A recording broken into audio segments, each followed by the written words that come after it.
اور ایک طاقتور نظم پڑھی جس میں قریش اور بنو بکر کی غداری کی تفصیل بتائی گئی۔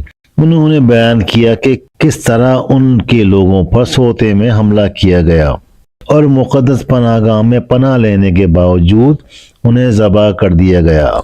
اس قتل عام کی خبر نبی کریم صلی اللہ علیہ وآلہ وسلم اور مسلم کمیونٹی پر ایک بھاری پتھر کی طرح گری۔ کہا جاتا ہے کہ نبی کریم صلی اللہ علیہ وآلہ وسلم کے چہرے کا رنگ غم اور غصے سے بدل گیا تھا۔ خدا آپ صلی اللہ علیہ وآلہ وسلم کے اتحادی تھے، وہ آپ کی پناہ میں تھے، ان پر حملہ آپ پر حملہ تھا۔ وہ معاہدہ جو دیر پا امن قائم کرنے اور مزید خون ریزی سے بچنے کی حکمت عملی کا سنگ بنیاد تھا، اسے انتہائی توہین کے ساتھ پامال کر دیا گیا تھا۔ اس غداری کا درد بہت بڑا تھا